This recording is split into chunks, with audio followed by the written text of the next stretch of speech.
नाज़रीन ग्रामी, एक वक्त था जब शैतान भी अल्लाह की महबूब तरीन लोगों में से एक हुआ करता था। शैतान यानी इब्लीस फरिश्तों का उस्ताद हुआ करता था। शैतान उस वक्त फरिश्तों से भी ज्यादा अल्लाह की इबादत और इताअत किया करता था। लेकिन फिर ऐसा क्या हुआ कि शैतान को जलील और रुस्वा होना पड़ा और उसे अल्लाह की बारगाह से क्यों निकाला गया? नाज़रीन, आज की वीडियो में हम आपको बताएंगे कि इब्लीस यानी शैतान कौन है, शैतान कब और किस चीज से पैदा हुआ था, शैतान के असल माँ बाप कौन है और शैतान को मौत कब आएगी। आज की इस वीडियो में हम शैतान मरदूद के बारे में वो अहम राज बताएंगे जो आपको यकीनन चौंका देंगे। तो आज की ये वीडियो आखिर तक लाजमी देखिए और अगर आपने चैनल को सब्सक्राइब नहीं किया तो अभी सब्सक्राइब कर दें। दोस्तों, इब्लीस का असली नाम अज़ाज़ील है। इब्लीस की कौनियत अबू कैतर यानी तकब्बुर का बाप है। इब्लीस की लफ्जी मायने इंतहाई मायूस की है। इस्लाहन इब्लीस उस जिन का नाम है जिसने अल्लाह ताला के हुक्म की नाफरमानी करके हजरत आदम अलैहिस्सलाम के लिए मती और मुसख्खर होने से इनकार कर दिया था। इब्लीस के वालिद का नाम चलीपा और उसकी कुनियत अबुल गवी थी। चलीपा का चेहरा बबर शेर जैसा था। वो निहायत कदावर और बहादुर था। उसकी कौम उसे शाशीन के नाम से मुखातिब करती थी, जिसकी मायने दिल दहला देने के है। इब्लीस की वालदा का नाम तबलीस या नबलीस था। तबलीस का चेहरा भेड़िए के मानन था और वो भी अपने शोहर चलीपा की तरह निहायत दलेर और ताकतवर थी। इस हद तक कि कौम के बच्चे बच्चे की जबान पर था कि तबलीस के होते हुए दुनिया की कोई ताकत हमें ज़ेर नहीं कर सकती।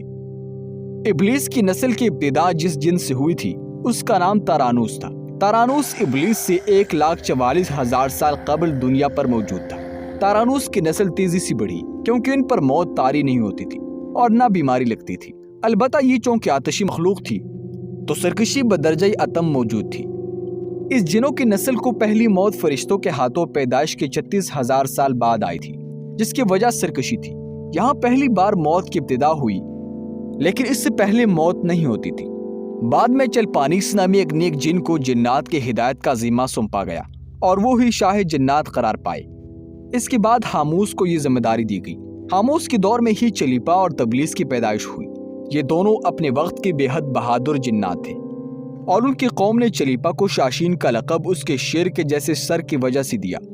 इन दोनों जिन्नात की वजह से सारी कौम कहने लग गई कि हमें इस वक्त तक कोई नहीं हरा सकता जब तक शाशीन और तबलीस हमारे दरमियान मौजूद है। इन दोनों की वजह से कौम के जिन्नात आसमान तक रसाई करने लगे और तीसरे आसमान पर जाकर शरारत कराते थे। ऐसे में हुक्म इलाही से फरिश्तों ने उन पर हमला किया और इबरतनाक शिकस्त दी। इसी दौरान जब इस्राईल अलैहिस्सलाम को इब्लीस ने देखा तो सजदे में गिर गया। इब्लीस शुरू से ही एक निडर और ज़हीन बच्चा था। इसमें बाप की बहादुरी और माँ की मकारी कोट कोट कर भरी हुई। उसने मलाइका के साथ जाकर तौबे का बाकायदा ऐलान किया और फिर फरिश्तों से फैज़ इल्म हासिल करने लगा। इल्म हासिल करने और रियाजत का यह आलम था कि पहले आसमान पर आबिद, फिर दूसरे आसमान पर जाहिद, तीसरे आसमान पर बिलाल, चौथे आसमान पर वाली, पांचवें आसमान पर तकी और छठे आसमान पर कबजान के नाम से मशहूर हुआ। ये वो वक्त था जब ये फरिश्तों को सिखाता था। सातवें आसमान पर इब्लीस बकनूर में रहा। हफ्ते अफलाक के सबब सब मलाइका का मुअल्लिम करार दिया गया। यहाँ तक पहुंचकर इब्लीस ने अपने आजिया और रियाजत की इंतहा कर दी। कमोबेश इब्लीस ने 14,000 साल अर्श का तवाफ किया। यहाँ उसने फरिश्तों में उस्ताद सरदार अज़ाज़ील के नाम से शोहरत पाई। कमोबेश 30,000 साल मुकर्रबीन फरिश्तों का उस्ताद रहा। इब्लीस की दर्स वास के मायात कमोबेश 20,000 साल है। फरिश्तों के साथ क़याम की मुद्दत कमोबेश 80,000 साल है।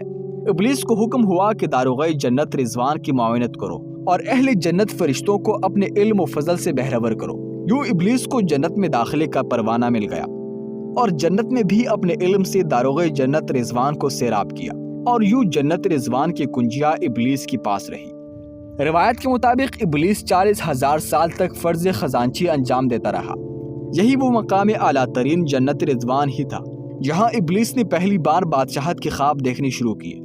उस वक्त इब्लीस के पास हिफ्ते अकलीम, अफलाक, जन्नत और दोज़ख सब का इख्तियार था और उसने चप्पे चप्पे पे सजदे किए थे। मगर यहाँ पे इब्लीस आजी से पहली बार भटका और खुद को बादशाह बनाने और रब बन जाने के ख्वाब देखना शुरू किए। कई मलाइका के सामने रबूबियत की बाबत बात भी की, मगर मलाइका के इनकार के सबब चुप हो गया और यूं निज़ाम चलता रहा। मगर इस सब से अल्लाह ताला की ज़ात बेखबर न थी। फिर हज़रत आदम अलैहिस्सलाम की तख्लीक का मरहला आया, जैसे कुरान मजीद में वाक़यात बयान हुए हैं। इब्लीस आदम अलैहिस्सलाम को जुज़ मरहलावार मुख्तलिफ अक़साम की मिट्टी से तख्लीक होता देखता रहा اور چپ رہا، مگر جیسے ہی اسے یہ معلوم ہوا کہ یہ آدم علیہ السلام اللہ کا نائب ہے تو اس نے واویلا کیا، عبادات اور اطاعت کا واسطہ دیا، پھر طنز کیا کہ مجھ جتنی عبادت کس نے کی ہے، اور حضرت آدم علیہ السلام کو سجدہ کرنے سے انکاری ہوا۔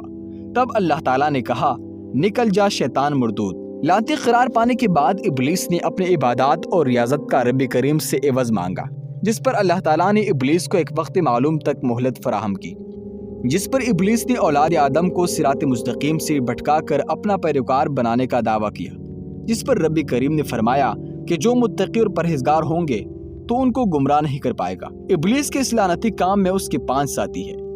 نمبر 1، صبر۔ اس کے اختیار میں مصیبتوں کا کاروبار ہے، جس میں لوگ ہائے واویلا کرتے ہیں، گریبان پھاڑتے ہیں اور منہ پہ تماچے مارتے ہیں اور جاہلیت کے نعرے لگاتے ہیں۔ نمبر 2، آور۔ یہ لوگوں کو بدی کا مرتکب کرتا ہے اور بدی کو لوگوں پہ اچھا اور پسندیدہ کر کے دکھاتا ہے۔ نمبر 3، مصوت۔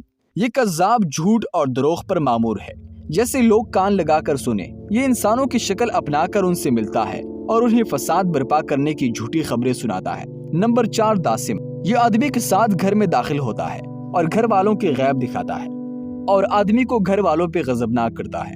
نمبر 5، زکنیور۔ یہ بازاروں کا مختار ہے، بازاروں میں آ کر یہ بددیانتی کے جھنڈے گاڑتا ہے اور بازاروں میں برائیوں اور فحاشی پر ورغلاتا ہے۔ ابلیس کا حضرت آدم علیہ السلام کو سجدے سے انکار کا جذبہ حسد تھا کہ جس نے اسے مجبور کیا کہ میری جگہ آدم خاک کو کیوں ملی۔ یہ اس کا جذبہ تکبر اور غرور تھا کہ میں اعلیٰ ہوں، اور اس ایک سجدے کے انکار کی بات نہیں تھی، بلکہ بات اطاعت سے سرکشی کی تھی اور شرک کی تھی۔ ابلیس نے دل میں خود کو رب مان لیا تھا۔